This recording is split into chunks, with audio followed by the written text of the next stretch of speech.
noite, senhores. Estaremos iniciando, a partir desse momento, o segundo seminário de perspectivas no agronegócio, promovido pelos programas de desenvolvimento regional e agronegócio, economia, núcleo de desenvolvimento regional e o curso de ciências econômicas. Então, hoje, até quinta-feira, de 16 a 19 de novembro, pontualmente às 19h30, iremos ter uma live de aproximadamente uma hora com autoridades sobre temáticas pertencentes ao agronegócio. O agronegócio aqui pode ser entendido como desencadeamento sequencial de etapas com produtos oriundos da agropecuária, usando o conceito de gestão em cada uma dessas etapas para gerar o desenvolvimento regional. Nesse conceito, estão incluídos tanto a agricultura familiar como a agricultura não familiar ou capitalista, pois nós percebemos que até 2030 teremos que alimentar um contingente de 10 bilhões de seres humanos e o uso eficiente de recursos será necessário em todos os sistemas produtivos, quer seja grande ou pequeno. Hoje, nós temos a grata satisfação de receber o professor Dr. Afonso Celso Gonçalves Júnior, que é da Universidade Estadual do Oeste do Paraná, campus de Marechal Cândido Rondon, que vai nos apresentar uma live intitulada Linhas de Pesquisas Científicas utilizando os resíduos da agricultura. No dia 17 amanhã, será apresentado pelo engenheiro agrônomo mestre Edivan Possamay, do Instituto de Desenvolvimento Rural do Paraná, IDR, outra apresentação que é intitulada Programas de Grãos Sustentáveis, Experiências do Paraná. O professor Alexandre Dematê apresentará a live intitulada A Revolução dos Sensoriamento Remoto na Agricultura. E no dia 19, quinta-feira, o engenheiro agrônomo, mestre e presidente da Conabis, o senhor Guilherme Soria Bastos Filho, proferirá uma palestra intitulada Perspectivas para a Produção Agrícola Nacional num cenário pós-pandemia 2021.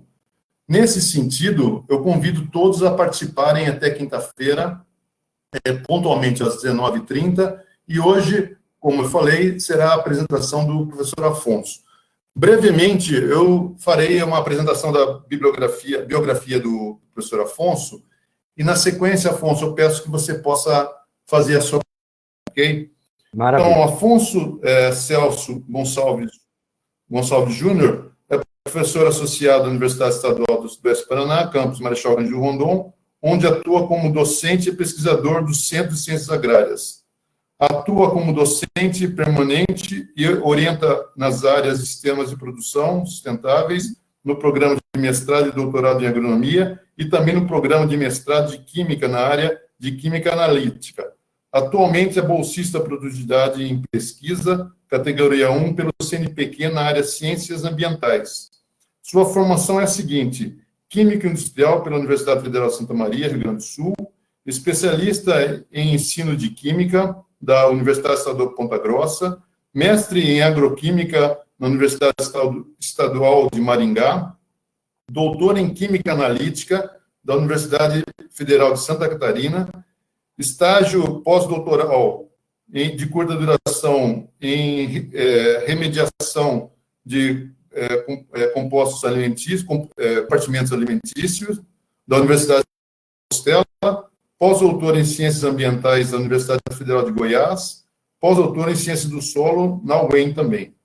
Possui experiência na formação de recursos humanos, tendo orientado mais de 30 trabalhos de conclusão de curso, 40 alunos em sessão científica e 130 alunos em estágio e outras atividades acadêmicas. Na pós-graduação, já orientou ou co-orientou 32 dissertações de mestrado, 11 teses de doutorado, 3 supervisões de pós-doutorado, além de diversas orientações em especialização. Apresenta relevante produção e contribuição científica e tecnológica na área, depósito de 5 patentes junto ao INPI, e tendo publicado mais de 247 artigos em revistas indexadas nacionais e internacionais. Publicou 3 livros e mais de 27 capítulos científicos. e em editoras nacionais e internacionais. Possui aproximadamente 500 trabalhos científicos apresentados e publicados em eventos internacionais e nacionais. Aproximadamente 100 conferências ou palestras proferidas no Brasil e no exterior, de mais de 40 cursos ministrados. Participação em aproximadamente 260 bancas de doutorado, mestrado, especialização e outros cursos, e mais 120 de captação técnico-científica, a partir de diversas parcerias internacionais, com destaque para as seguintes instituições: Universidade de Amsterdã, Instituto, agora vai ficar difícil, mas Martin Luther, da Universidade de Gothenburg, Alemanha, obviamente. A outra universidade da Alemanha, me desculpa, Afonso, aqui o alemão está muito ruim. Uma universidade que eu conheço, que é a Universidade de Lisboa, Universidade de Santiago de Compostela, Universidade de Madrid, Universidade Autônoma de Barcelona e Universidade do Porto. Então, o professor Afonso tem reconhecida atuação profissional em ciências, sendo agraciado com diversos prêmios e homenagens. Desde 2000, coordena o Laboratório de Química Ambiental e Instrumental e, neste mesmo ano, realizou e lidera, desde então, o Grupo de Estudos de Solos e Meio Ambiente. Nesse sentido, Afonso, eu passo a palavra para você, você tem um currículo exemplar e passo a palavra nesse exato momento para você proferir a sua live para nós, Afonso. E peço desculpa pelo meu alemão caquético, que eu não consegui falar o nome das duas universidades da Alemanha para você. Então, passa a palavra para você, Afonso. Maravilha, obrigado, Weimar. Vou colocar minha apresentação aqui. Enquanto eu coloco a apresentação. Qualquer coisa, vocês, por gentileza, me interrompam, tá? Vamos aguardar carregar. Todo mundo está visualizando? Maravilha. Então, pessoal, gostaria de agradecer. Oi, perfeito? Maravilha. Então, por gentileza, se travar ou se acontecer algum imprevisto aí, por favor, me avisem, tá? Eu gostaria de agradecer imensamente o convite para fazer a abertura desse segundo seminário, então, de perspectivas do agronegócio de 2020, né?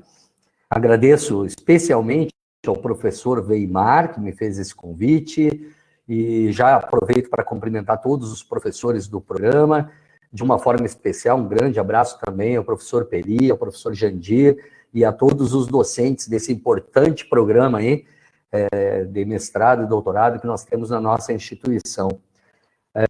Eu vou apresentar para vocês, como o Weimar muito bem colocou, é extremamente importante nós estarmos conectados a tudo que está acontecendo ao nosso redor. Nós temos diversos problemas hoje que assolam o mundo e o planeta. Nós estamos nos encaminhando aí para, dentro de pouco tempo, 8 bilhões de pessoas no planeta, e logo, logo esse número vai crescendo. Nós temos um problema da falta de alimentos, nós temos um problema de uma geração de resíduos e de lixo enorme. Então, nós temos que apresentar algumas perspectivas dentro disso. E quando o professor Weimar me convidou, eu achei muito interessante passar um pouco para vocês das nossas linhas de pesquisa do grupo de estudo em solos e meio ambiente. E eu vou tratar mais especialmente da utilização de resíduos agroindustriais. Então, vou falar algumas linhas do nosso grupo, o grupo de estudos em solos e meio ambiente, foi criado no ano de 2000, eu entrei na Universidade Estadual do Oeste do Paraná no ano de 1999, e logo em seguida idealizei, e aí colocamos em prática aí esse grupo de pesquisa. Pois bem, o GESOMA, então, desenvolve pesquisas multidisciplinares ligado à área de ciências agrárias e ligado à área de ciências ambientais, com relação direta, principalmente à agronomia e à química, né? E essa interface que nós temos entre essas duas ciências. englobando, enfim, todos os problemas inerentes ao meio ambiente, cadeias produtivas, sustentabilidade e, principalmente, o uso racional dos sistemas de produção sustentáveis. Pois bem, dentre as especialidades do grupo, nós temos duas linhas especiais que nós estamos atuando bastante na atualidade. Seria a dinâmica de pesticidas, que é um projeto que nós temos aí uma parceria com a Alemanha, utilizando o lisímetro de percolação, lisímetros de sucção e tudo mais, né? E a parte de drenagem de solos cultivados, balanço de massa, de pesticidas, enfim. E também remediação e descontaminação de compartimentos ambientais, utilizando materiais adsorventes, desenvolvidos à base de resíduos da agroindústria. Ou seja, aquilo que é supostamente lixo, ou que tem pouco valor agregado, nós estamos estudando e trabalhando para dar um aumento nessa cadeia produtiva, para que também o agricultor possa utilizar essa cadeia produtiva até o fim dela, né? Como vocês vão acompanhar aqui. Bom, eu sei que tem pessoas presentes aí que não são da Unioeste. Rapidamente, eu vou passar uma visão da Unioeste. Eu sei que tem pessoal do Rio Grande do Sul, tem pessoal de São Paulo, Santa Catarina assistindo, Mato Grosso, enfim. A Unioeste, então, é uma universidade pública do estado do Paraná, fica aqui no oeste do Paraná, e nós temos aí 5 unidades, né, na região oeste. Então, a Unioeste fica concentrada nessa região. Nós temos a nossa sede, a nossa reitoria em Cascavel. Nós temos 5 unidades, ela é multicamp. Temos o campus de Cascavel, Marechal Cândido Rondon, Toledo, Foz do Iguaçu e Francisco Beltrão. Nós estamos aqui, né, é o nosso grupo de pesquisa no campus de Marechal Cândido Rondon. No Centro de Ciências Agrárias, nós temos uma infinidade de laboratórios, né? Para vocês terem uma ideia, todos esses laboratórios aí estão alocados aqui dentro do CCA, do Centro de Ciências Agrárias, e eu coordeno esse laboratório desde que eu vim para cá, né? O de Química Ambiental. Aqui tem algumas fotos que eu vou passar. Nós estamos ainda num prédio antigo, né? O prédio novo de laboratórios vai ser inaugurado agora no início do ano que vem, uma nova unidade. Esse laboratório vai ficar somente para as aulas. E aqui tem algumas fotos, alguns equipamentos, espectrômetro de absorção atômica, cromatógrafo gasoso, cromatógrafo líquido, o forno aqui onde nós estamos trabalhando aqui com os carvões ativados, que vocês vão ver uma parte do nosso trabalho, aqui o cromatógrafo líquido de alta eficiência, né, algumas fotos, enfim, para vocês conhecerem um pouquinho da nossa realidade aqui no Laboratório de Química Ambiental da Unioeste. Vou entrar, então, falando agora de alguns projetos. Primeiro, algumas linhas que nós concluímos aí, que nós já trabalhamos de uma forma exaustiva, obtivemos bons resultados. Falar de alguns trabalhos, projetos concluídos. Nós trabalhamos ao longo de praticamente uma década aí, trabalhando diretamente com o aproveitamento de dejetos de bovinos e suínos, que é uma atividade, né, que nós temos aqui muito grande na região. Tive a grata satisfação de orientar o doutorado aí, um colega do pessoal do Toledo aí, o professor Adir Parisotto. Orientei ele no doutorado. Esse trabalho aí relacionado aos dejetos de suínos rendeu aí um livro que nós publicamos. A nossa ideia, inclusive, é alterar a lei do Estado aí com relação ao lançamento indiscriminado de dejetos na agricultura. Então, foi um trabalho bem interessante. Temos também alguns trabalhos relacionados à fitorremediação de águas e efluentes, utilizando plantas aquáticas, né, os famosos aguapés, tanto plantas frescas como secas também. Um trabalho que rendeu diversas publicações, foi uma linha bem interessante. E um dos trabalhos aí que nós já finalizamos, mas que foi um trabalho extremamente importante, em parceria, como vocês podem ver aí com o Ministério Público do Estado de São Paulo, foi a avaliação de alguns fertilizantes, especialmente aqueles para suprir micronutrientes em grandes culturas, né? Ligado a um estudo de caso extremamente importante aqui no Brasil, Eu não vou me deter muito nesse momento, mas só explicar a magnitude desse trabalho. Esse trabalho originou algumas dissertações de mestrado, tese de doutorado, e também a minha participação junto ao Ministério Público de São Paulo como consultor voluntário por um determinado tempo aí, até 1 ou 2 anos atrás, eu ainda participei de diversas reuniões junto ao MP de São Paulo. Esse trabalho teve início em 2006, eles viram algumas publicações ainda que remontavam lá à época do meu mestrado, ainda muitos anos atrás, né? E eles viram algumas publicações, se interessaram e me chamaram para uma reunião em 2006, lá no MP de São Paulo, e me colocaram o caso. E o caso é relacionado à importação de lixo químico industrial, resíduos industriais de outros países desenvolvidos, e que estavam sendo utilizados aqui no Brasil como insumos agrícolas, ou como matéria-prima, entre aspas, para utilização em fabricação de insumos agrícolas no Brasil. Esse caso nós começamos a trabalhar diretamente junto ao MP de São Paulo, em 2006. No ano de 2010, o Ministério Público de São Paulo me indicou a uma cadeira para representá-lo junto ao CONAMA, ao Conselho Nacional do Meio Ambiente, junto ao Ministério do Meio Ambiente, em Brasília, e eu ainda os represento.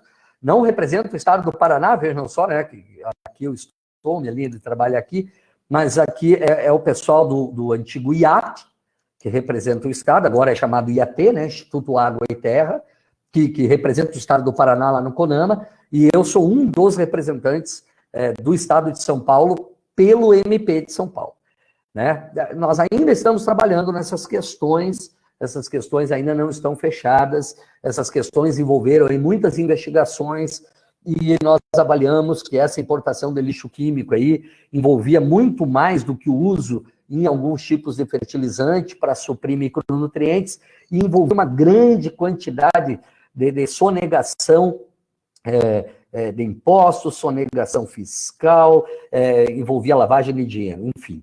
Esse é um trabalho bem importante, uma linha de trabalho aí que nós atuamos há bastante tempo, ainda atuamos de certa forma, mas aconselhando o pessoal atualmente.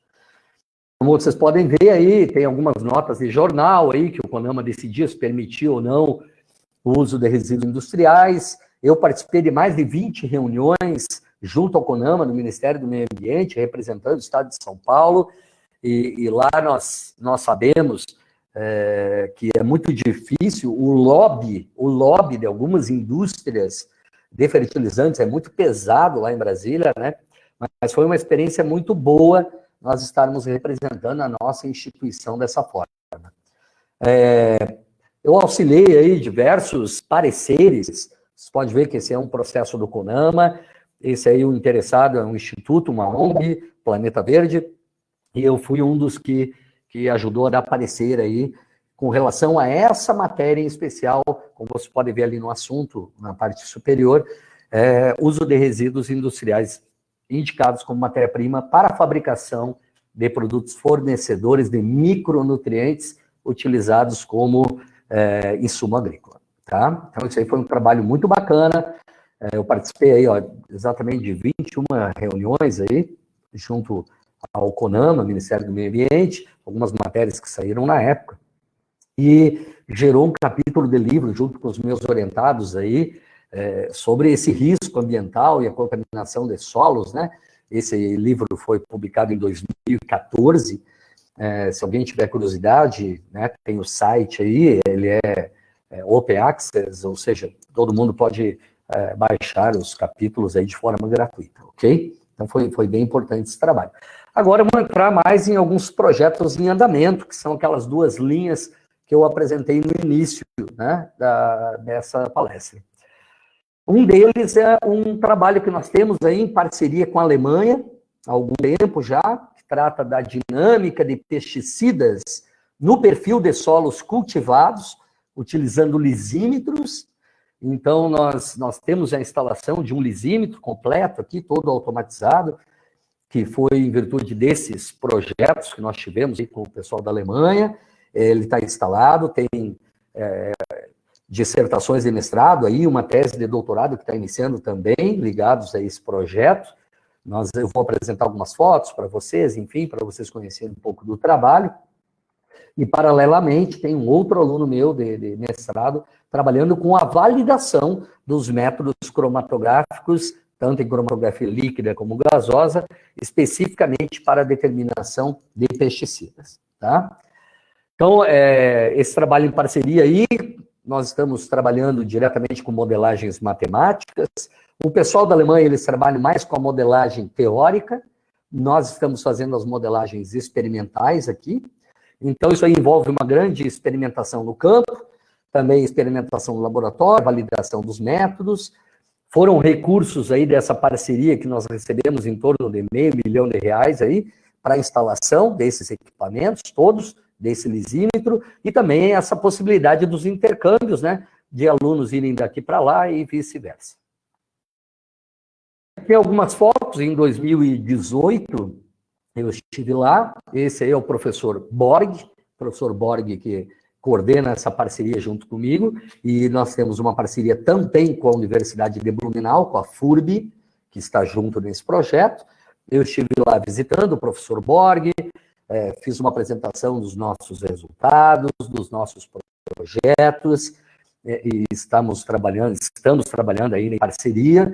Possivelmente agora, nesse próximo ano, né, vamos aguardar que tudo corra bem aí, que seja possível fazer essas viagens aí. Possivelmente 1 ou 2 orientados meus vão para lá, e possivelmente o professor Borg também possa vir nos visitar.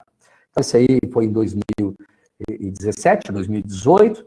Aqui algumas fotos lá da parte experimental, aqui trabalhando com o uso de TDR, enfim, lá. Também visitamos aí a Universidade de Leipzig, e na Universidade de Leipzig eles têm um projeto muito interessante, porque no pós-guerra eles conseguiram, né, organizar a Alemanha, a parte experimental, principalmente nessa área de lisímetros. Eles conseguiram retirar aproximadamente 32 amostras indeformadas de solo de toda a Alemanha, amostras indeformadas, tá? Conseguiram retirar e trazer para uma única estação de lisímetros, que fica em Leipzig, e essa estação de lisímetros, então, eles desenvolvem experimentos semelhantes ao experimento que nós estamos fazendo aqui, juntamente com as modelagens experimentais e matemáticas, e eles simulam, então, experimentos em todos os solos da Alemanha, mas num único local, numa estação do governo federal, né, da Alemanha, que eles colocaram todas as amostras indeformadas aí e investiram mais ou menos no início aí €1 milhão para concluir esse trabalho.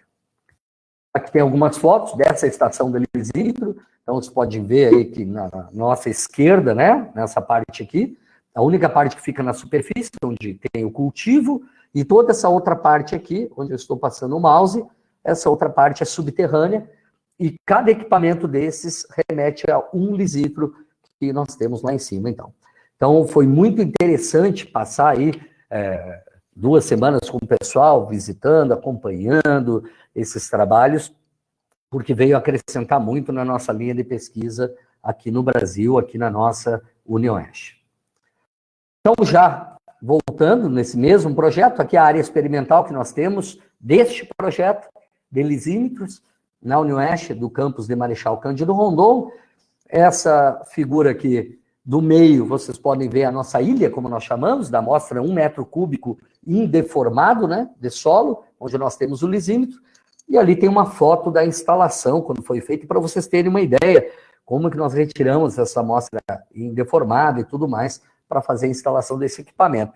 Então, esse equipamento é extremamente importante para nós termos um balanço de massa de tudo que é colocado no solo.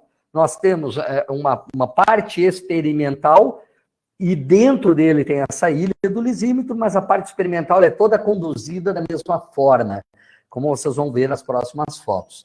E nós temos um balanço de massa de exatamente de quanto de cada molécula de pesticida, seja herbicida ou inseticida, enfim, que é colocado, e nós conseguimos, nesse sistema fechado, fazer um balanço de massa. Quanto foi adicionado, quanto foi percolado, lixiviado, quanto foi para a planta, quanto ficou no solo, tá? Então, aqui nós temos mais fotos, você pode ver que a área experimental é um pouco maior, mas aí ele é logo à frente dessa cabine de estudo aqui. Aqui, nesses degraus, nós temos a parte dos instrumentos, então, onde a gente recolhe o percolado, o runoff, né, que é a parte superficial, enfim, então, onde é realizado todos esses estudos. Ok? Então, algumas fotos, pode ver que a área experimental é fechada e tudo mais, e aqui são feitos os nossos cultivos. Então, acesso restrito, né, do grupo de pesquisa, a gente trabalha com contaminantes nessa área, e foi R$500 milhão aí, aproximadamente, de reais, né, em reais, aplicado pelo governo alemão. Aqui, fotos do nosso penúltimo experimento, com milho, né, nós trabalhamos com milho, a dissertação de mestrado de um dos meus alunos, e agora, estamos com o cultivo da soja, nessa área também, e desse trabalho aqui está saindo 2 teses de doutorado, mais uma dissertação de mestrado com a validação, uma tese de doutorado relacionado ao balanço de massa, a toda essa parte de avaliação do comportamento desses pesticidas no solo, no sistema solo, água, planta, e também o outro aluno está trabalhando somente com a modelagem, toda a modelagem matemática desse sistema. Então, é um trabalho muito interessante.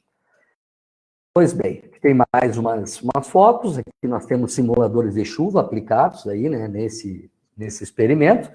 Então, trabalhamos com simulação de chuva para nós podermos fazer uma avaliação mais criteriosa e com uma eficácia maior. Aqui os procedimentos básicos, para vocês verem como não é fácil trabalhar com isso, né?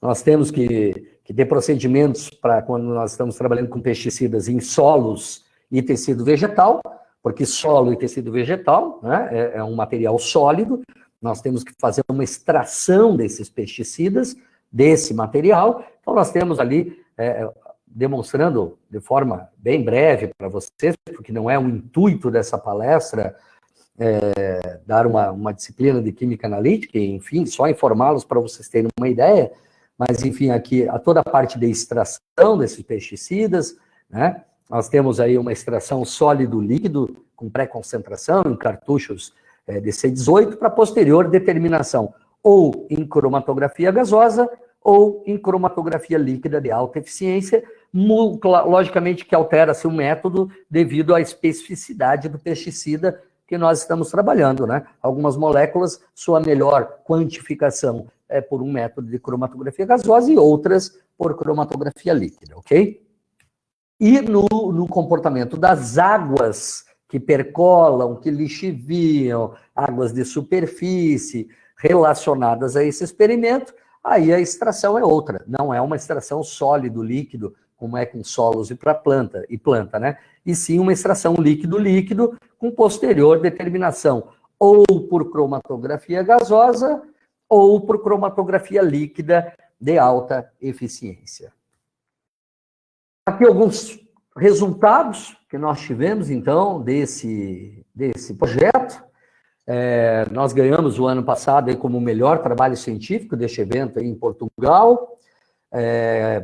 Produzimos aí um capítulo de livro que foi publicado neste ano de 2020, aí, em plena pandemia, sobre essa dinâmica ambiental dos pesticidas, uma boa revisão bibliográfica, foi publicado nesse livro aqui, que vocês estão vendo. E agora, então, eu vou falar um pouquinho mais daquela outra linha, que remete mais ao objetivo de hoje, né, que é o aproveitamento dos resíduos agroindustriais. Por que essa linha é importante? Porque hoje, o resíduo que está sendo gerado na agroindústria, em diversas atividades, ou ele não tem valor, e muitas vezes o pessoal que trabalha com isso tem dificuldade para dispor esse resíduo no meio ambiente, ou o valor pode até, ou o resíduo pode até ter valor, mas pouco valor agregado. Então, isso aqui é uma forma de nós aproveitarmos esses resíduos e darmos um valor maior a isso que é gerado pela agroindústria. Então, nós buscamos sempre trabalhar com resíduos que possam trazer para os agricultores, para a cadeia produtiva, um aproveitamento maior e aproveitando para descontaminar o meio ambiente. Aqui cabe uma ressalva muito importante. Hoje, no Brasil, nós estamos vivendo problemas políticos de extrema direita e de extrema esquerda. Mesma coisa acontece no meio ambiental. No meio ambiental, nós temos pessoas extremistas que querem produzir a qualquer custo, e nós temos aquelas pessoas que querem brecar o desenvolvimento da agroindústria, o desenvolvimento agronômico a qualquer custo. Nenhuma das coisas é salutar. Nós não podemos, nessa altura do campeonato, no planeta em que nós vivemos, com a quantidade de seres humanos que precisam se alimentar, é temerário nós estarmos falando aqui de dizer, não, tudo contamina, tudo relacionado à agricultura contamina, e nós temos que brecar isso, porque senão o planeta vai se acabar. Não, pessoal. Nós temos que produzir alimentos. Nós temos que desenvolver a nossa agroindústria. Nós temos que desenvolver a nossa agricultura. Porém, nós temos que ter cartas na manga para que nós possamos remediar os compartimentos ambientais eventualmente contaminados. Então, nós precisamos ter bom senso. O bom senso é o que deve ser a tônica do desenvolvimento econômico do nosso país. Sem bom senso, nós não vamos chegar a lugar nenhum. Nós precisamos uma agricultura forte, uma agroindústria forte? Logicamente que sim. E nós precisamos cuidar do meio ambiente? Claro que sim. Mas temos que ter bom senso. Então, essa linha de pesquisa visa atender exatamente isso. Visa atender que nós possamos ter um desenvolvimento agronômico, econômico, agroindustrial altíssimo em nosso país, mas que nós possamos usar os próprios resíduos gerados da agroindústria para fabricar materiais que possamos utilizar para remediar, por exemplo, compartimentos ambientais, ou solos, ou enfim, o uso pode ser irrestrito. Mas o que eu quero deixar delegado para vocês, principalmente nesta palestra de hoje, de abertura deste importante evento, é o bom senso que nós temos que ter. Então, se na política nós temos os extremistas, no meio ambiente, vocês nem imaginam quão lados extremos nós temos para discutir a parte ambiental no Brasil. Então, nós temos que começar a pensar o que nós podemos fazer sem brecar o nosso desenvolvimento econômico. Então, eu vou colocar para vocês alguns dos objetivos dessa linha de pesquisa.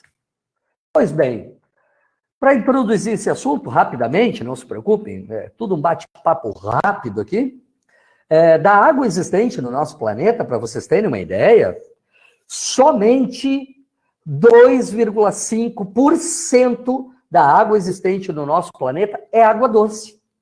97,5% é água salgada. Nós sabemos que podemos dessalinizar essas águas? Lógico que sim. Mas o custo disso é muito elevado. Então, vamos partir do pressuposto que nós temos apenas 2,5% da água doce. Ah, e mais um detalhe. Quando o pessoal fala por aí, a água vai acabar, a água do mundo vai acabar, a água não vai acabar. O que está acabando é o grau de potabilidade, a qualidade das nossas águas. Isso sim. E o Brasil ainda, nós temos que erguer as mãos para o céu, porque nós ainda temos muito recurso hídrico de qualidade, comparado a países europeus. Então, desses 2,5% que existe de água doce no planeta, como vocês podem ver, aproximadamente, vamos arredondar aí, 31% de águas subterrâneas, tá? em torno de 69% dessa água doce, dos 2,5% de água doce, 69% nas geleiras, calotes polares, e apenas 31%, arredondando, de águas subterrâneas. Então, nós temos aí uma sobra de apenas 0,3% de água superficial em rios e lagos, praticamente pronto para ser utilizado. Por que eu falo praticamente? Porque nós sabemos que os nossos rios, os nossos lagos e a nossa atmosfera está poluída. Então, a água, pessoal, não vai acabar, mas já está acabando a qualidade, a potabilidade, e isso sim, é o que nós temos que tentar resolver. Pois bem, as atividades antrópicas é o maior problema. Nós temos aí N fontes de contaminação antrópica nas cadeias produtivas. Nós temos resíduos químicos, nós temos nitratos, que foi aquele trabalho com dejeto de suíno, né, que eu falei para vocês, que rendeu aí um livro muito interessante, e a ideia é nós alterarmos aí a curto, a médio prazo, aí uma lei do Estado do Paraná, falta de tratamento de esgoto, problemas de fossas sépticas, tratamentos de efluentes municipais no Estado, no Brasil, enfim, nós temos diversas fontes de contaminação antrópicas. Isso que nós estamos falando do Brasil, por enquanto, né? Pois bem, dentre essas fontes de contaminação, nós vamos separar em metais, que é uma preocupação muito grande, e os pesticidas. Os metais, nós sabemos que alguns metais, nós podemos classificar aí como metais essenciais. Vamos pensar na agricultura, nas cadeias produtivas, os metais essenciais são aqueles que são limitantes, que se eles não estiverem presentes no solo, eles vão ser limitantes para uma determinada cultura, para os componentes de produção, etc. Por exemplo, o cobre, o ferro, o manganês, o zinco, etc. Existem aqueles metais que são benéficos, mas a falta deles não é limitante. Não é limitante para o desenvolvimento de uma cultura ou para os componentes de produção. Seria o cobalto, o níquel, o vanádio, etc.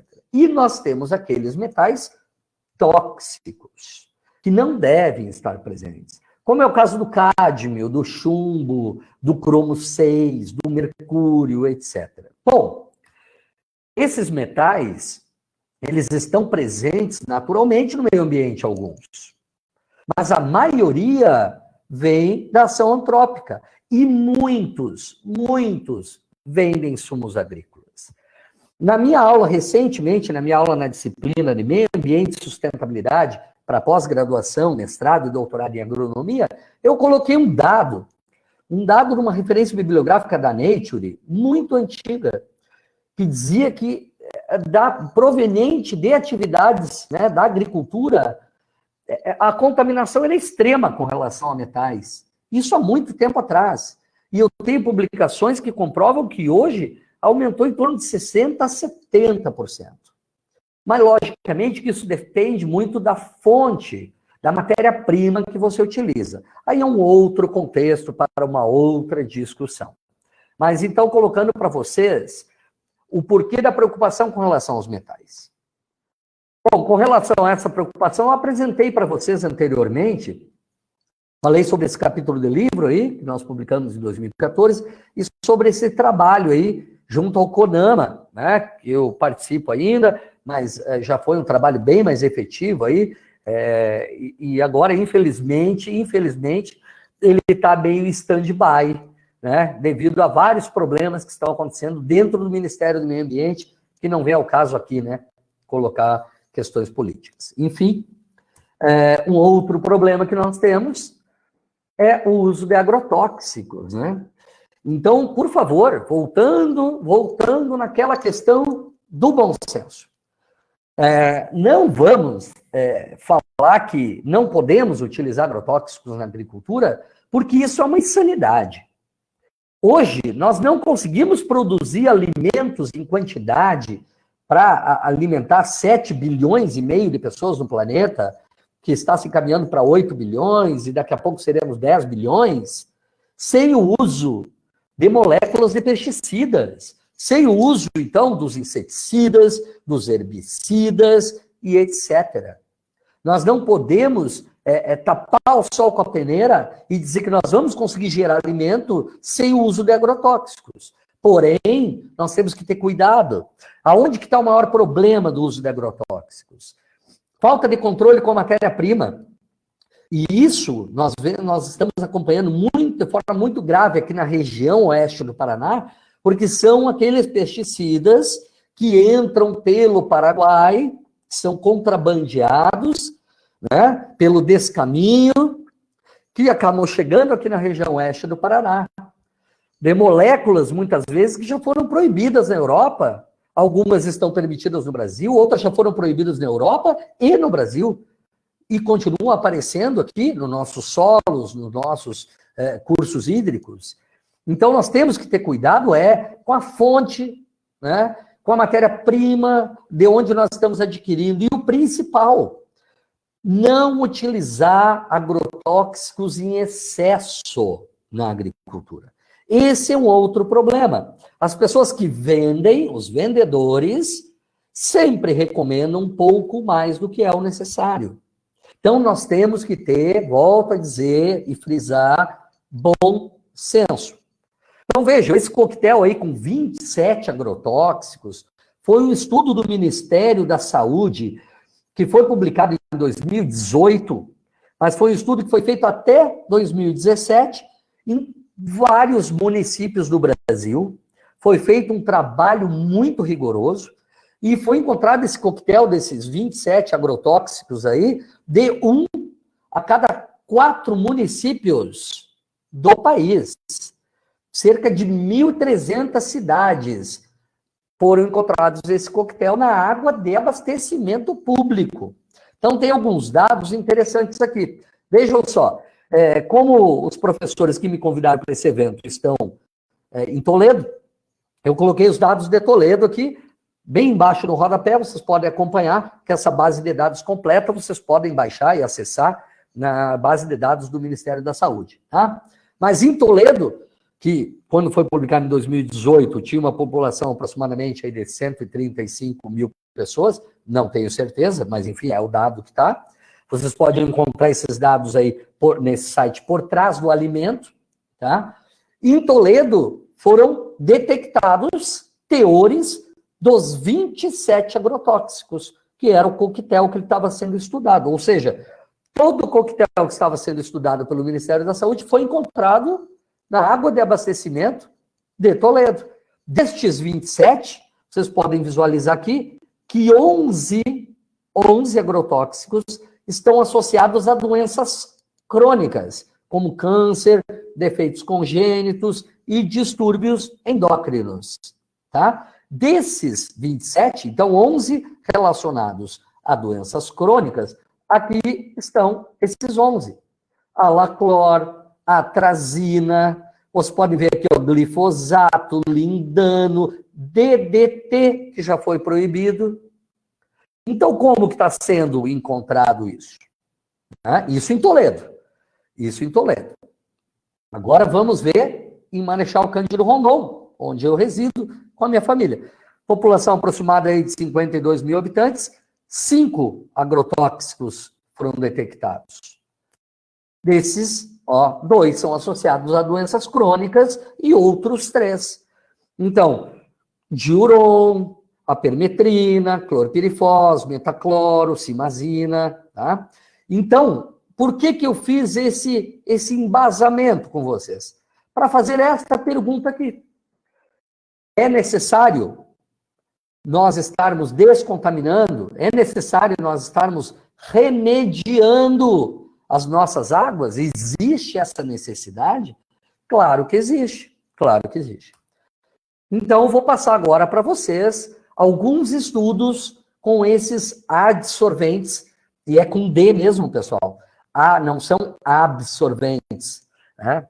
Eu sempre brinco com o pessoal que trabalha comigo aí, que absorver, um B de bola, é você pegar uma esponja e colocar num balde com água, né? Você está absorvendo aquela água, né? Adsorventes é quando você passa um giz num quadro negro. Ele fica adsorvido, tá? Então, alguns estudos com adsorventes ditos sustentáveis, provenientes dessa agroindústria. O primeiro deles que eu trabalhei, isso foi ainda na minha tese de doutorado, foi utilizando a casca de crustáceos para obtenção de quitina e quitosana, e eu fabriquei aqui uma resina, aqui estão as microesferas, né? Uma resina para trabalhar em solos e remover alguns elementos químicos, né? Então, aqui tem algumas publicações derivadas, eu estou colocando só 2 ou 3 publicações no máximo, tem bem mais, quem tiver interesse depois em olhar especificamente, por gentileza, acesse meu currículo Lattes lá, mas de cada um desses que eu vou mostrar para vocês, que nós trabalhamos, tem diversas publicações aí, tá? Tem 2 publicações desse trabalho. Outro trabalho também, que gerou aí uma tese de doutorado de um dos meus orientados, foi o trabalho com o pinhão manso, tá? Lembrando que de todos esses materiais provenientes da agroindústria, aqueles materiais que são oleaginosos, no trabalho de obtenção do adsorvente, do material, né? Nós sempre extraímos o óleo, porque esse óleo tem um outro valor agregado para outras coisas, incluindo o uso na culinária, ou uso como biodiesel, ou, enfim, diversos usos. Então, esses materiais que eu estou citando para vocês são todos resíduos da agroindústria, é aquilo que sobra. Nós chamamos vulgarmente isso de torta, ou seja, depois que você extrai o óleo, depois que você retira o que você quer, aquilo que sobra, aquela massa que não tem valor agregado. Quando muito, o pessoal usa para queima, para geração de calor, né? E isso não dá um valor agregado a essa cadeia produtiva. Então, o pinhão manso é mais um exemplo. Tem aqui algumas publicações com o pinhão manso também, a adsorção de cobre e zinco, né, utilizando esse nosso material adsorvente, in natura, no caso. Também a adsorção de cromo, utilizando esses biosorventes, né?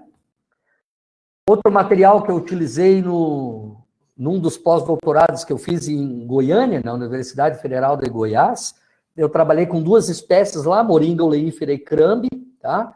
E nós trabalhamos tanto com pesticidas, remoção de pesticidas, como também remoção de metais. E eu orientei 2 alunas aqui no mestrado também que trabalharam com essas culturas. Então, a moringa oleífera é uma semente oleaginosa, o seu óleo é muito bom para a fabricação de biodiesel também, vem sendo testado, e nós utilizamos o que sobra dessa cultura aí para fabricar esses materiais aí adsorventes. Aqui tem algumas publicações também com a moringa oleífera, que, né, deram resultados muito bons. E também trabalhei nesse pós-doutorado que eu falei para vocês com as sementes de crame. Tenho alguns professores da UniOeste, do campus de Cascavel, do programa de Engenharia de Energia na Agricultura, que utilizam bastante o crame. Tem o pessoal da UEM, da Universidade Estadual de Maringá, que utiliza também. É uma oleaginosa aí. E o que sobra não tem um valor agregado, nós transformamos, então, nesses materiais. Aqui algumas publicações também, com o uso do crame. Castanha do Brasil, e aí nós decidimos aí, eu tenho uma parceria com a Universidade Federal Rural da Amazônia, em Belém do Pará, fui dar algumas palestras lá, fechei algumas parcerias com essa universidade, e aí nós fizemos alguns trabalhos com algumas espécies amazônicas também. Então, essa castanha, né, quando é extraída, essa casca que sobra, esse material todo, aí não tem um valor agregado para eles, nós acabamos trabalhando com isso. Tem esse capítulo de livro, né, que foi um capítulo de livro bem interessante, né, que rendeu aí um trabalho muito bacana, vocês podem acessar também, quando se tiverem interesse. Trabalhamos também com a castanha do caju, que é muito explorada lá, né, nós conseguimos fazer um trabalho bacana com o resíduo que sobra da casca da castanha do caju, né?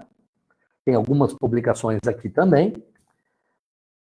Com a casca do pinus, apesar da casca do pino ser muito utilizado para queima, para geração de energia, enfim, nós fizemos um estudo e o valor é muito baixo. Na verdade, assim, o pessoal que trabalha com a exploração de madeira e tudo mais, acaba doando essas cascas, né?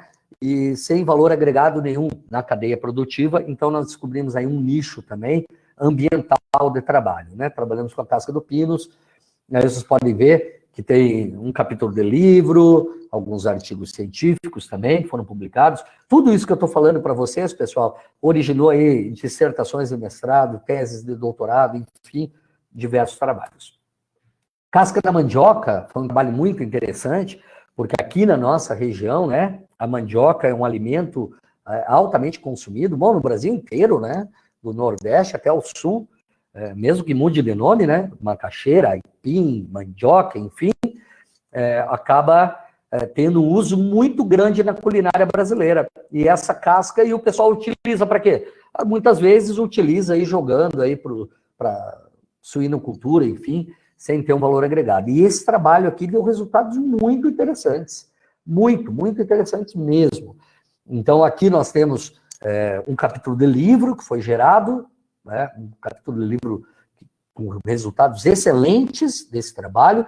Foi um rapaz, o Daniel Schwantz, que fez mestrado, doutorado comigo. Hoje, atualmente, ele é professor na Universidade Católica do Chile, tá? Nós temos aí diversos trabalhos publicados também com a casca da mandioca. Trabalhamos também com a palha do trigo. Esse foi um trabalho em parceria com a Espanha, com a Universidade de Santiago de Compostela. Eu estive lá fazendo um estágio pós-doutoral, há um tempo atrás. Mas, posteriormente, eu encaminhei um dos meus alunos, doutorandos, para trabalhar também lá, e nós trabalhamos com a palha do trigo, né, como material adsorvente também. Esse trabalho foi desenvolvido na Universidade de Santiago de Compostela. Tem uma publicação aqui também, derivado desse trabalho. E o engaço de uva. O engaço de uva é aquela arvorezinha ali que vocês estão vendo aqui, ó, na figura da esquerda, né, quando nós tiramos o fruto para consumir, sobra, e foi feito um trabalho com engaço de uva em Portugal. Esse trabalho foi aquele meu outro aluno, o Daniel Schwantz, que quando estava fazendo doutorado, né, dentre os materiais que ele trabalhou, além da casca da mandioca, ele foi para Portugal e fez esse trabalho em parceria aí com o engaço de uva, que também gerou uma publicação aí com a professora Amarilis, que nos recebeu muito bem. 2012 eu fui para lá, ela me recebeu, fechamos uma parceria e posteriormente o meu aluno foi para lá também, ficou alguns meses desenvolvendo esse trabalho com a Universidade de Portugal. Também trabalhamos com outras espécies amazônicas, o caroço de açaí também, que eles não têm o que fazer com esses materiais que sobram após a fabricação lá da matéria-prima, enfim, do açaí e tudo mais, sobra essas cascas aí, nós agregamos valor a esse trabalho também, aqui tem algumas publicações. Recentemente, o último pós-doutorado que eu fiz foi na Universidade Estadual de Maringá, com o professor Alessandro Brassini, que foi o meu supervisor, é nosso parceiro científico, inúmeros trabalhos nós estamos desenvolvendo, e nós trabalhamos com a semente da canola. Por quê? Porque a canola, apesar dela não ser uma cultura tão divulgada, uma cultura tão difundida no Brasil, a Alemanha está cultivando muita canola. E eles têm um problema lá. Após a extração do óleo, que é comercializado, eles não sabem o que fazer com esses resíduos. E dentro dessa perspectiva, que nós já tínhamos uma parceria com a Alemanha, junto com a UEM, nós começamos a fazer um trabalho relacionado à canola, tanto na forma in natura, como modificado quimicamente, e na forma de carvão ativado. Então, esse trabalho com a canola é bem interessante, é uma parceria que nós temos com a Universidade Estadual de Maringá. Alguns trabalhos que já foram desenvolvidos aí, né, que já estão publicados. E, finalmente, esse trabalho do tabaco. Esse trabalho é um trabalho bem interessante. O professor Peri, se está nos assistindo aí, conhece muito o pessoal lá da Justiça Federal e tudo mais. Esse foi um trabalho muito interessante que surgiu. Vocês devem estar pensando, o Afonso estava falando até agora sobre todos esses resíduos da agroindústria, e agora vem cigarro. Sim, isso surgiu. Eu tenho um grande amigo que é juiz federal da área criminal, ele é juiz federal titular da área criminal, ele está lotado lá em Foz do Iguaçu, e nós somos amigos há mais de 25 anos. O professor Peri, eu apresentei eles há alguns anos atrás, o professor Peri também é muito amigo dele, o juiz federal Matheus Gaspar, e ele, num bate-papo informal, estávamos tomando uma cerveja, conversando em Foz do Iguaçu, ele me colocando os números de contrabando e descaminho de cigarro apreendido na fronteira, e a preocupação que eles tinham, que eles não sabiam o que fazer com isso. Papo vai, papo vem e tudo mais. Eu falei para ele que nós podíamos estar desenvolvendo um projeto de parceria e fabricando um carvão ativado com esse tabaco. E a Receita Federal lá, inclusive, tem uma máquina que ela já tira o filtro, o papel e nos entrega só o tabaco mesmo, o fumo, né, desses cigarros. Então, nessa foto aqui, vocês podem ver essas carteiras de cigarro aqui, né, esses pacotes. E aqui nós temos mais ou menos aí uns 50 quilos de cigarro já sem o filtro, sem o papel que nós pegamos para fazer os primeiros trabalhos. Então, vocês podem ver que é uma parceria com a Justiça Federal. Nesse bate-papo informal, eu acabei mandando um projeto e a Justiça Federal aí nos contemplou com alguns equipamentos, um forno para fazer carvão ativado, e nós começamos a trabalhar não só com o tabaco, mas também com todos os adsorventes, todos os materiais oriundos da agroindústria que eu mostrei para vocês anteriormente. Também estamos fabricando carvões ativados, para que nós possamos aumentar a capacidade de remoção de contaminantes de águas. Então, esse trabalho do tabaco também já rendeu uma boa produção científica, é um trabalho muito interessante. Aqui alguns trabalhos publicados já, é um trabalho bem recente, mas já saíram boas publicações, como vocês podem ver, mais um capítulo de livro também, em parceria aí com o IDESF, que é o Instituto de Desenvolvimento Econômico e Social da Fronteira. Então, rendeu um trabalho muito bacana. Bom, de todos esses adsorventes que eu falei para vocês, todos esses materiais que eu falei para vocês, gerou também agora nesse ano de 2020, um capítulo de livro sobre o estado da arte de todos esses trabalhos.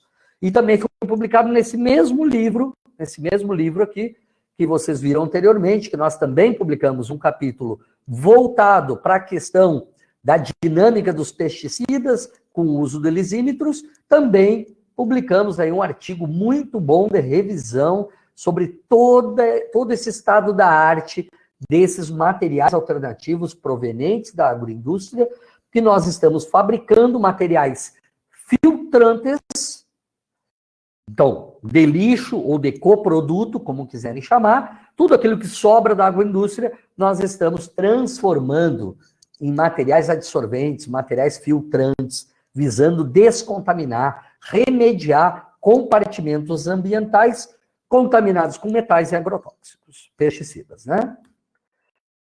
Isso já gerou também 5 patentes. Se vocês não estiverem enxergando, eu acho que tem como maximizar aí, não tem algum lugar que vocês podem maximizar, mas já gerou 5 patentes, 5 pedidos de proteção intelectual aí, junto ao INPI, né, com o pessoal do grupo, a minha equipe toda, né? E agora eu coloco para vocês assim, como que nós trabalhamos com todos esses materiais? Vocês devem estar pensando, mas o Afonso falou tudo isso, mas como que ele trabalha com todos esses materiais? Pois bem, pessoal, resumindo, todos esses resíduos, inclusive o tabaco, tudo isso que eu mostrei para vocês, no decorrer desta apresentação, nós trabalhamos de 3 formas. Nós trabalhamos com eles in natura, ou seja, simplesmente preparamos esse material, secamos, trituramos, padronizamos o tamanho das partículas, extraímos o óleo, obviamente, quando for uma oleaginosa, padronizamos esse material e fizemos todos os testes químicos, né, de adsorção, de cinética, equilíbrio, termodinâmica, enfim. Também trabalhamos pegando esse material in natura, modificando quimicamente. Aí foram feitos vários testes, mas os principais que deram os melhores resultados foi com peróxido, com hidróxido de sódio e ácido sulfúrico, né? Mas existem outros tipos de modificação. Por que, Afonso, modificar esses adsorventes, biosorventes in natura? Porque eu aumento a capacidade de remoção de metais e agrotóxicos dos meios aquáticos. Obviamente que isso aumenta o custo do meu material, do meu resíduo. Então, eu tenho que utilizar o bom senso. Quanto aumentou de custo no desenvolvimento do material, para ver se compensa o quanto aumentou a capacidade de remoção dos contaminantes. E a última alternativa é a fabricação também de todos esses materiais que nós já estudamos, fabricar carvões ativados. Aí sim, nós conseguimos aumentar e muito a nossa capacidade de remoção. Então vejam, todos os materiais resíduos que eu já mostrei até o momento, nós podemos trabalhar in natura, não tem quase custo, custo zero. Modificados quimicamente, tem um custo, mas se compensar a capacidade de remoção vale a pena. Ou na forma de carvões ativados, que aumenta um pouco o custo, sim, mas a tendência é remover muito mais, né, contaminantes do meio aquático, ok? Então são essas três formas. Aqui eu coloco rapidamente, só para ilustrar, para mostrar para vocês, as três formas. A primeira, então, in natura, né? Basicamente, nós pegamos o material lá in natura, pegamos a casca de pinos, o caroço do açaí, pegamos a casca de castanha do caju, pegamos a casca da mandioca, enfim, secamos, trituramos, peneiramos para homogeneizar a nossa granulometria, extraímos o óleo quando for o caso, quando for uma oleaginosa, e aí nós obtivemos, então, aqui o nosso material in natura. E aí podemos caracterizar esse material quimicamente, fisicamente, e fazer todos os estudos de sorção e remoção de contaminantes. A segunda forma são os materiais modificados quimicamente. Então eu pego aquele meu material in natura, estou passando o mouse aqui para vocês verem, um material in natura, aqui, coloco modificantes químicos, como aqueles que eu citei para vocês, esses modificantes químicos, e faço também todas as etapas do estudo de estabilização, da parte de obtenção dessa minha modificação química junto ao meu adsorvente, a secagem, e preparo o meu material modificado, que eu tenho aqui, onde estou passando o mouse, e eu estou pronto, então, para caracterizar quimicamente, fisicamente, e realizar os estudos de sorção, de remoção dos contaminantes do meio hídrico. E a terceira, né, terceira forma de utilizar esses resíduos seria o carvão ativado. Aí eu posso ter aqui, pessoal, ó, onde estou passando o mouse, o meu material in natura, aqui ou aqui, in natura, ou utilizar o meu material modificado quimicamente. Vou colocar esse material nesse forno que nós compramos, com auxílio da Justiça Federal do Paraná, e aí fabricamos o nosso carvão ativado. Com várias etapas, que não vem ao caso aqui discutir, mas com ativações físicas e ou químicas. E aí eu tenho mais um material pronto também para caracterizações e estudos de sorção de contaminantes. Três formas, então. Depois que eu tenho esses três materiais, como vocês podem ver aqui na esquerda, ou o carvão ativado, ou o material modificado quimicamente, ou o material in natura, de todos aqueles materiais de resíduos que eu citei para vocês, da agroindústria, aí eu tenho que caracterizar esse material, ver se esse material realmente é bom para esse estudo. Aí eu tenho aqui as caracterizações que normalmente são feitas. Composição química desse material, desses adsorventes, ponto de carga zero, que é o pH-PCZ, MEV, microscopia eletrônica de varredura, infravermelho, porosimetria, FTIR, enfim, etc., né? Podemos fazer também várias outras caracterizações. E, posteriormente a essas caracterizações, nós vamos fazer os estudos efetivos de sorção ou remoção desses contaminantes de águas contaminadas. Logicamente que a gente trabalha com estudo de batelada em laboratório, Então, eu contamino uma quantidade de água controlada, que eu sei o quanto de contaminante eu tenho, e aplico esses meus materiais. Primeiro, eu estudo a dose, quanto de adsorvente, de material eu vou utilizar, com o efeito do pH. Como que vai se comportar em pH 4, 5, 6? Porque a ideia é aplicar isso numa água natural, num efluente depois.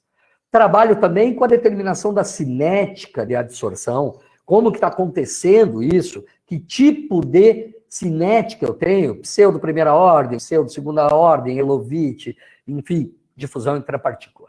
Também faço todos os testes de equilíbrio de adsorção por meio de modelos matemáticos, isotermas, de Langmuir, Freundlich, Dubin, Radushevich, Sips, etc.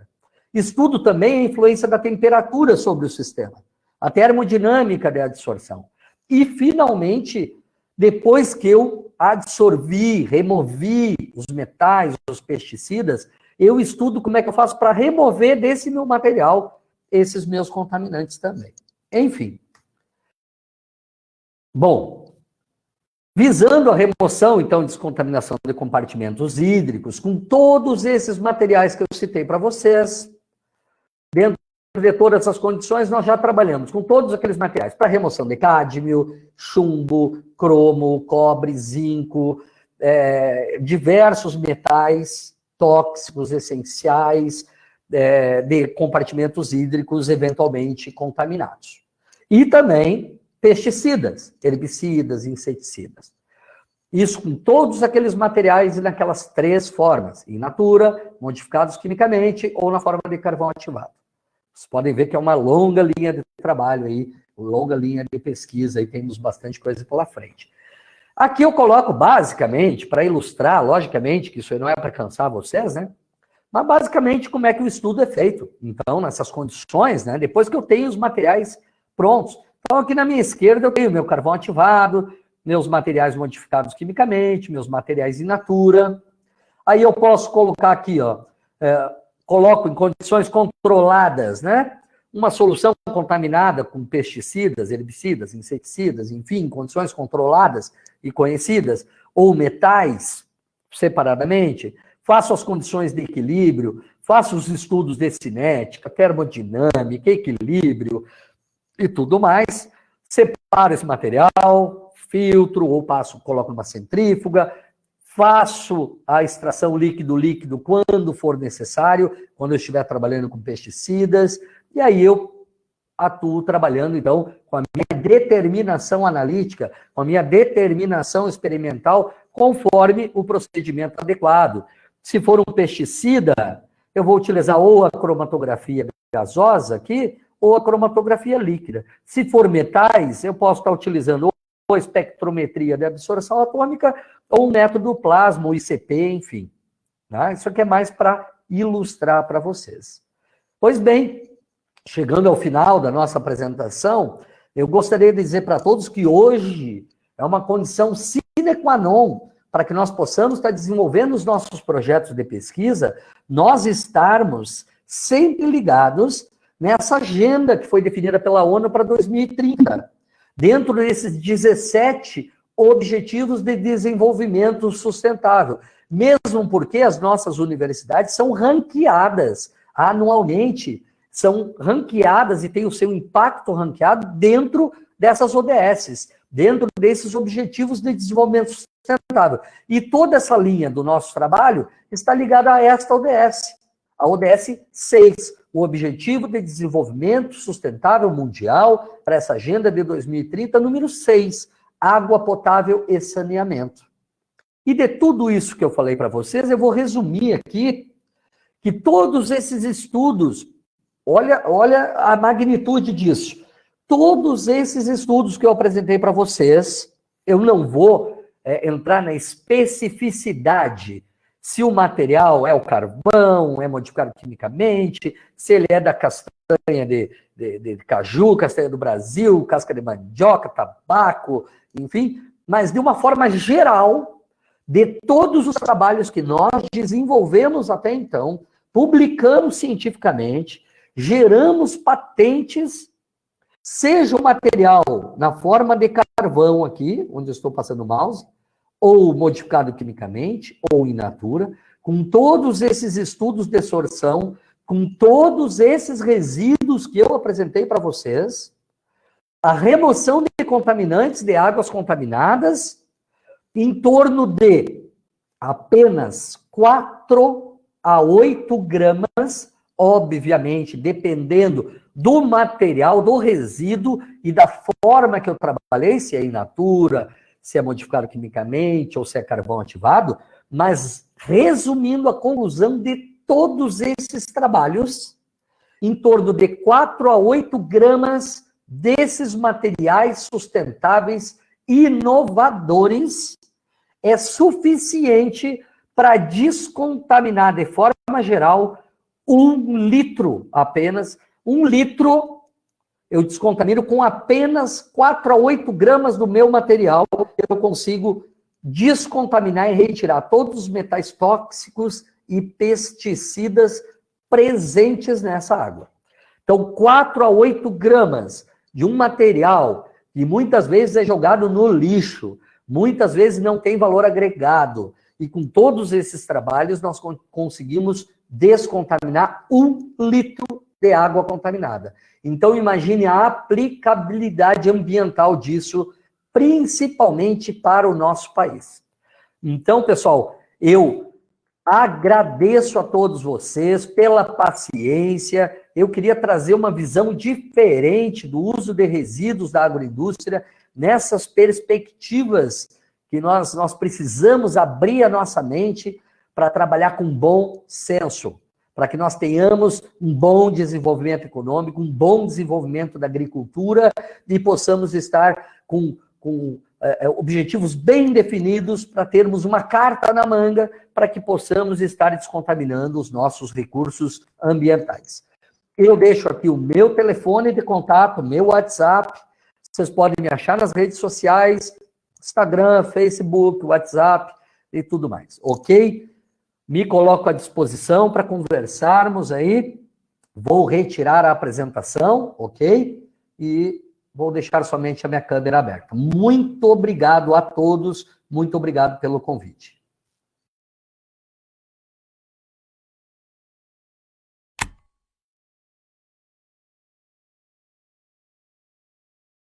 Muito bem, professor Afonso, agradeço pela palestra, excelente.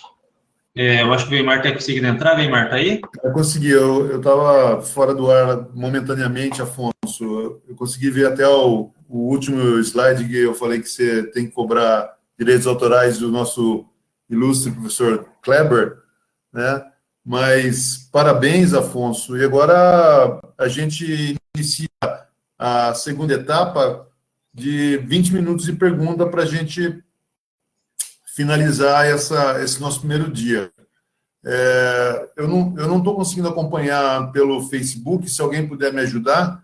E aqui eu gostaria já de ver se tem alguém que já fez alguma pergunta para iniciar essa nossa conversa. Se ninguém tiver, eu faço a primeira pergunta antes de corrigir uma falha grave que eu cometi no início da apresentação. Eu falei que nós estaremos em 2030 tendo um contingente de 10 bilhões de pessoas. Esse contingente a gente vai ter por 20 anos depois, quer dizer, até 2050 nós teremos um contingente de 9,7, 10 bilhões de pessoas. Então, já somos aí essa falha que houve. Já somos aproximadamente 7 bilhões e meio, né?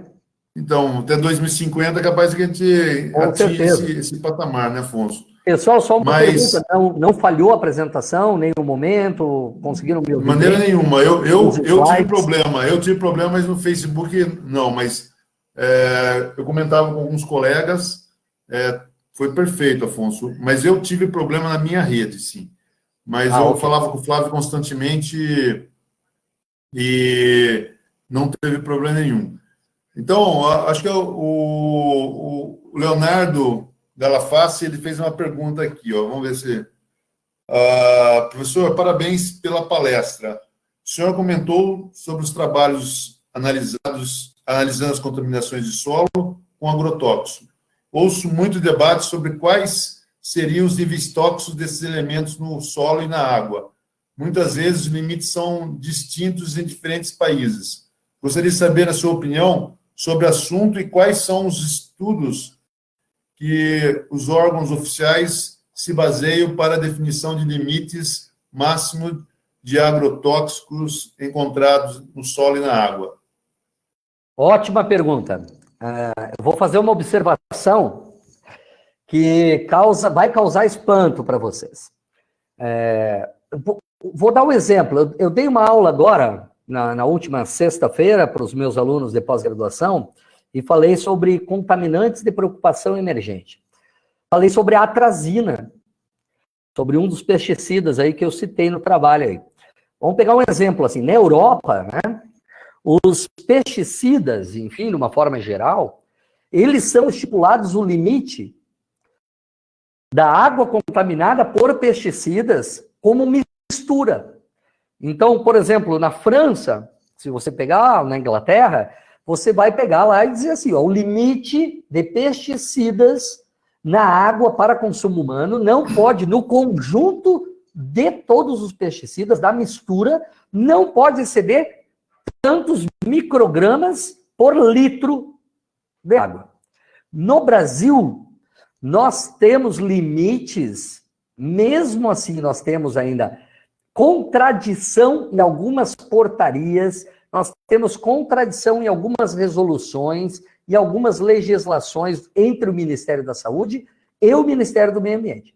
Mas, tirando esse problema de legislação, no Brasil o maior problema é que cada pesticida tem o seu limite. Eles não falam em contaminação com a mistura dos pesticidas. Então, muitas vezes, se nós pegarmos os limites dos pesticidas permitidos no Brasil, de uma forma individual, e você somar o que é permitido, o valor chega a extrapolar, em algumas vezes, 3.000 vezes o valor permitido na legislação da Comunidade Europeia. Então, assim, a minha crítica é dura, a minha crítica é pontual e cirúrgica.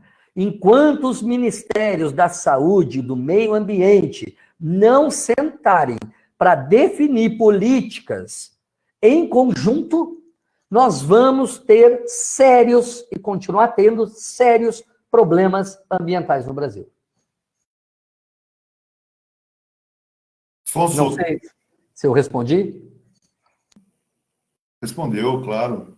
Afonso, tem uma pergunta aqui do professor Luiz Cláudio Villani Ortiz. Ele fez o Facebook.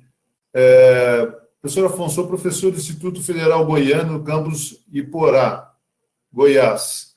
E em nossa região temos subutilização pela agroindústria dos resíduos de Baru e do Pequi. Alguma pesquisa com esses produtos? Haveria interesse? Ainda não trabalhei, mas com o Pequi, especificamente, eu tenho muito interesse em participar. Se esse professor, inclusive, puder pegar o meu WhatsApp e depois, né, amanhã ou depois, mandar um WhatsApp para mim, eu até gostaria de estar trocando uma ideia com ele para fazer esse trabalho com o resíduo do Pequi, porque na culinária goiana é muito utilizado e gera muito coproduto, muito resíduo, e não está sendo utilizado. Perfeito. Eu tenho interesse, sim. Legal. O Peri, acho que você consegue ver as perguntas aí, Afonso, no chat? Sim, estou acompanhando algumas aqui. Então, o Peri te mandou um abraço, né? Nosso craque, mestre cervejeiro, né? Além dos atributos do professor, ele tem outro qualificativo, né? E o Sérgio está fazendo uma pergunta também. O Sérgio é professor da UTFPR de Dois Vizinhos. Parabéns, professor, pela sua palestra. O Oeste é o maior produtor de dejetos de animais. Frango, suíno, gado de leite. A exploração e o uso desses excrementos na produção de biogás e venda doravante para a cooperativa de biogás, que utiliza a estrutura instalada da rede Copel para a venda aos consumidores em geral a preço mais barato que a própria Copel. O que você tem a dizer sobre o biogás, Afonso? O biogás hoje, sem dúvida nenhuma, é uma das grandes alternativas, né? Mas o que falta, assim, eu não trabalho especificamente com essa área, mas o que eu percebo é que falta uma organização por falta de quem está produzindo esse biogás. Porque eu acho que deveria ter uma cooperativa, uma outra forma de organização que pudesse explorar de uma forma melhor, trazendo mais benefício para quem está gerando esse biogás. Então, isso é uma observação que eu faço, que eu tenho, né, visto ao longo do tempo. E conforme ele coloca ali, inclusive, tem uma estrutura já da rede Copel, né? Mas que vende para os consumidores, né, a um preço mais barato que a própria energia elétrica. Mas a nossa saída é essa. Nós temos que utilizar formas de geração de energia, não só para descontaminação, mas a forma de geração de energia, N maneiras nós temos como fazer isso e temos que colocar em prática, porque o meio ambiente necessita disso. Afonso, o Jandir vai fazer uma pergunta, ele pode abrir, Jandir, por favor, faz uma pergunta para o Afonso, sim. Claro, abre a câmera aí. Oi, Afonso, a câmera eu não vou abrir, porque eu sou muito feio, né, cara, e vai cair a internet. Viu, Afonso, uma curiosidade, cara, você apresentou aquele dado que até me impactou, sobre os contaminantes aqui na água de Toledo. Uhum. E eu me recordei que esses filtros comunzinhos, como eu tenho aqui em casa, eles são à base de carvão ativado. Então, duas perguntas. A primeira, qual é a vida útil desse carvão ativado que vocês produzem ao longo do tempo? E qual é a eficiência dele para descontaminar aí nesses filtros residenciais que a gente tem aí, né, nas nossas residências? Afonso, eu quero engatar essa pergunta do Jandir, claro, do Eduardo Bauman. Eu já quero fazer as duas coisas, então, ó. Boa noite, professor Afonso. Eduardo falando, Eduardo Bauman. Gostaria de parabenizá-lo pela excelente palestra. Gostaria de saber qual o procedimento que vocês realizam após o processo adsortivo dos contaminantes, visto que a adsorção não é um processo destrutivo. Há possibilidade de reutilizar o material mais vezes? Encaixa um pouquinho o que o Jandir falou. Tá, boa pergunta. Vou responder as duas, então. Com relação do professor Jandir, primeiro, dentro daquelas estimativas de estudo que nós estamos fazendo, das características de equilíbrio, cinética, quando nós trabalhamos com a modelagem matemática, por meio de isotermas, nós temos alguns parâmetros que o nosso estudo nos mostra valores numéricos que nós podemos avaliar, Jandir, a capacidade que os nossos filtros, porque vários desses trabalhos que eu citei para vocês, nós comparamos todos eles com o carvão ativado comercial. Justamente esse carvão ativado que é produzido para esses filtros domésticos que nós temos. Nós pegávamos os cartuchos, esses que você utiliza, Jandir, que todos nós utilizamos em casa, comprávamos, abríamos e utilizávamos esse carvão comercial, como a gente chama. E nós comparávamos. Na maioria das vezes, os nossos carvões tiveram uma capacidade de remoção maior do que os filtros comerciais. E um problema dos filtros comerciais, do carvão ativado comercial, é que ele tem uma capacidade de adsorção, veja bem, filtros comerciais que nós compramos de carvão ativado para utilizar em casa. Na maioria das vezes, eles têm um pouco mais de capacidade adsortiva que o nosso material in natura, obviamente, e que o nosso material modificado quimicamente. Porém, o nosso carvão é muito semelhante ao carvão comercial. Ponto. Mas, quando a gente trabalha, por exemplo, com materiais in natura, não na forma de carvão, o nosso, ele remove menos contaminante que o carvão. Mas a capacidade de ligação entre os nossos materiais adsorventes, sejam in natura ou modificados quimicamente, eles são maiores, eles seguram por mais tempo uma menor quantidade. Mas os carvões comerciais, eles removem mais num primeiro momento, mas a energia de ligação é baixa. Significa o quê? Se você vai abrir a torneira e tomar um copo de água contaminada com pesticidas e passa num filtro de carvão comercial, não estou generalizando, pessoal, é um exemplo, mas que nós já verificamos em laboratório. Você passa aquela primeira carga, fica retido esses contaminantes, mas o poder de ligação dele é muito pequeno. Quando vier uma segunda carga, ele pode liberar tudo isso no copo de água que você vai tomar. Então, nós temos que obter não somente um bom material adsorvente que remova bastante, mas além de remover bastante contaminantes, nós temos que reter esses contaminantes por mais tempo. Então, no nosso caso, sendo material in natura ou modificado quimicamente, a vida útil é menor do que o nosso carvão, produzido por nós, e o carvão comercial. Já o nosso carvão e o carvão comercial é muito similar, então é perfeitamente viável para uso em casa. Porém, o custo é bem mais elevado. Se você for trabalhar com materiais in natura, vamos pensar, pessoal, lá numa comunidade indígena, lá no meio da Amazônia, digamos que tem um curso hídrico contaminado lá, nós sabemos que tem alguns garimpos ilegais por lá, digamos que os índios precisam tomar isso aí e não tem dinheiro para comprar um filtro. Com esses estudos que eu fiz, ele pode pegar um desses materiais in natura, de espécies amazônicas que nós trabalhamos, ele pode mesmo moer, pegar, digamos, aí pega uma garrafa PET de Coca-Cola aí, corta ela no bico ali, né, corta ela embaixo, vira ao contrário, bota esse material adsorvente dentro e passa uma água do rio ali. Ele vai remover uma grande parte de graça. De graça. Então, isso é um dado importante. Com relação ao estudo de adsorção e remoção, e dessorção, como a gente chama, sim, a Eduarda perguntou, Eduarda Bauman, né? Nós, ao final, você deve lembrar que ali ao final da apresentação eu coloquei que naqueles estudos lá, quando a gente avalia cinética, termodinâmica, todos aqueles parâmetros, no final a gente trabalha com a eluição ou a dessorção.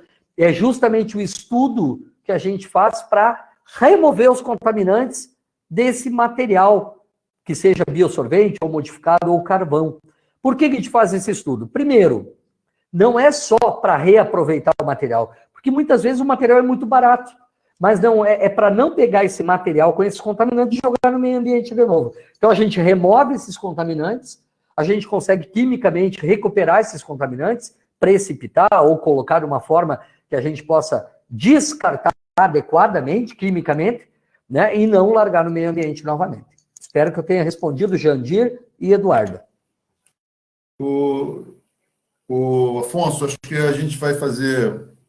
Vamos encerrar, então, com uma última pergunta. Se alguém for fazer, o áudio está aberto, quem estiver na sala.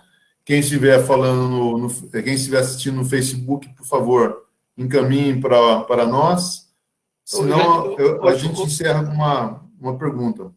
Oi, Weimar. Cristiano, pode fazer, por favor. Não, eu encaminhei a pergunta do Facebook, eu postei ela aí, tá logo acima da pergunta do Jandir. Sim, o Flávio te colocou também... Já colocou ela? Já colocou. Então tá, desculpa. Tá?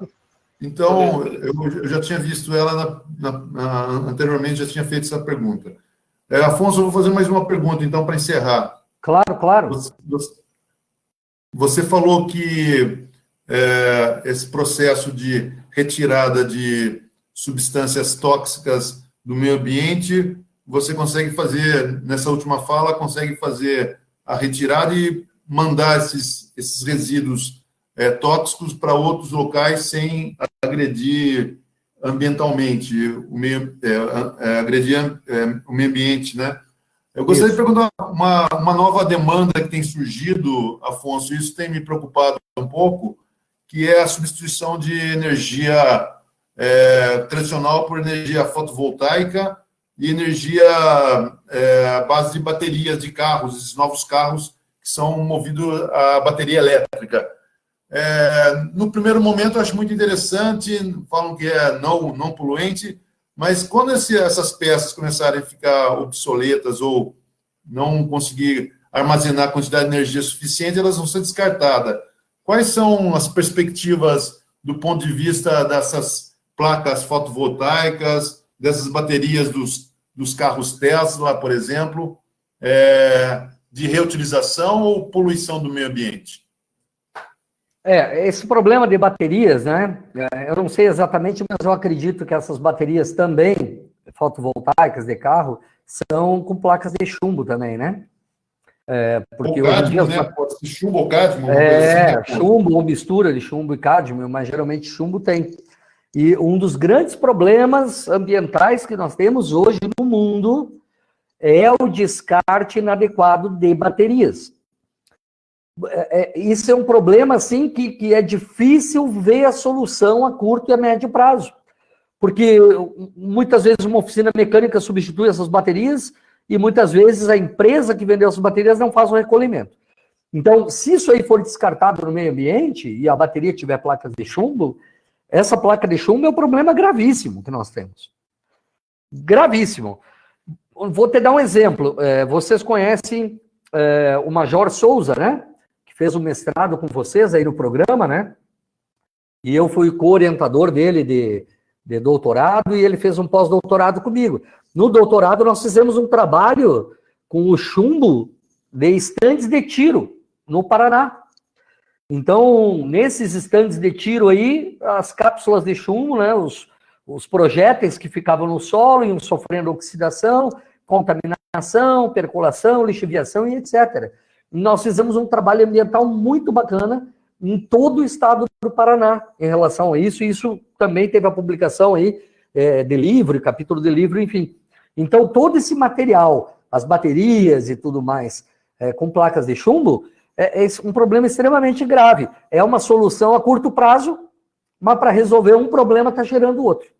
Então, assim, o chumbo é um dos principais problemas, isso 1000 anos antes de Cristo, já tinha o problema lá na Roma Antiga com o uso de chumbo. Então, a população vem sendo contaminada por chumbo aí há mais de 2030 anos, 2040 anos, antes de Cristo, né? Então, o problema com chumbo é gravíssimo. Certo, Afonso. Acho que nesse exato momento a gente encerra a apresentação do Afonso. Agradeço muito a sua apresentação, Afonso. Espero que a gente possa nos encontrar para continuar esse debate e, de preferência, à base de encruzilhada, né? Porque, como o próprio Peris disse, ele é um exímio mestre cervejeiro e ele produz, sob medida, a famosa encruzilhada de Marechal Cândido Rondon. Então, Afonso, muito obrigado pela presença. Amanhã eu gostaria de convidá-lo, se puder, para assistir a palestra do... Com certeza. Edivan Possamay, né, do Instituto de Desenvolvimento Rural do Paraná. Se você convidar seus alunos para vir abordar um assunto muito paralelo ao seu, que é Programa de Grãos Sustentáveis, uma experiência do Paraná. Então, amanhã, pontualmente, às 19h30, nós estaremos aqui e agradeço o público presente. E, nesse momento, se o Afonso quiser falar mais alguma coisa, eu abro a palavra, senão eu encerro a programação de hoje. Bom, eu agradeço mais uma vez o convite, me sinto lisonjeado numa segunda-feira à noite, né, descontraindo com vocês, porque eu acho isso uma descontração. Falar sobre temas científicos é um bate-papo, né, amigável, bacana, podemos trocar ideias, aprender em conjunto, isso é fantástico. Agradeço a presença de todos, fico muito feliz e podem contar comigo que eu vou participar aí até o final dessa programação na quinta-feira. Pessoal, muito obrigado de coração e um grande abraço aí, fraternal a todos vocês. Então, nesse exato momento, a gente encerra a apresentação e nos encontramos amanhã. Então, boa noite, Afonso, muito obrigado aos demais participantes.